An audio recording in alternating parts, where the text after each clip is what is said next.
নমস্কার বন্ধুরা, আরেকটি মিনি ব্লগে তোমাদের অনেক অনেক স্বাগত। তো কালকে ছিল হচ্ছে বুধবার, আর সকালবেলা উঠে আমি ফ্রেশ হয়ে নিয়েছিলাম। তারপরে কালকে বানিয়ে নিচ্ছিলাম, কালকে রুটি করিনি, করে নিচ্ছিলাম হচ্ছে গোলা রুটি। আর বাবু ওদিকে ফ্রেশ করে দিয়েছিলাম, ও ব্রাশ ট্রাশ করে নিয়েছিল। আর এদিকে আমি গোলা রুটি করতে করতে ওদিকে ওকে রেডিও করছিলাম, কারণ স্কুলের টাইমও হয়ে যাচ্ছিলো।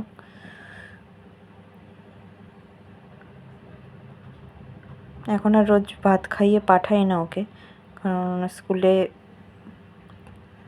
মিড ডে মিল দেয়, সেটা খায়ও।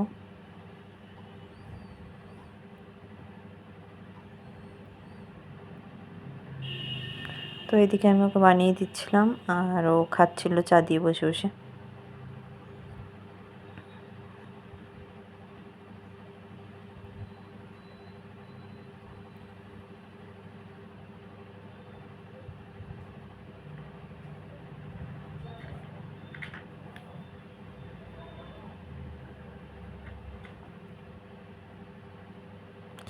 তারপরে বাবুকে রেডি করে দিয়েছিলাম স্কুলে যাওয়ার জন্য। আর এদিকে আমি কানটা ফাঁকা ফাঁকা লাগছিলো, তো কানেরটা পরে নিয়েছিলাম। আমিও রেডি হয়ে গেছি।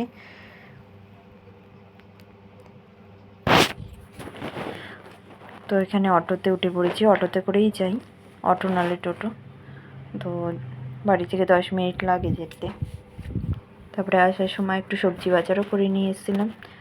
এখানে ছিল হচ্ছে কলমি শাক, যে কোনো শাকই ভালো লাগে, শাকটা আমাদের প্রায়ই হয় বাড়িতে। আর এখানে আছে হচ্ছে এঁচোড়, আর এখানে এনেছিলাম হচ্ছে কাঁচা লঙ্কা আর লেবু, আর এখানে ছিল হচ্ছে পেঁয়াজ। তো সবজি টবজি ঢেলে ঢেলে সমস্ত কিছু করে এদিকে ভাতটা আমি বসিয়ে দিলাম। আর ওই সকালে গোলা রুটি করেছিলাম, সেটা একটুখানি চা দিয়ে চাটা গরম করে খেয়ে নিলাম। তারপরে আমি বসলাম একটু শাকটা বাছতে। বাচ্চা কিছুই না, একটু ঘাস টাস থাকে সেগুলো বাছার, আর কলমি শাকের একটু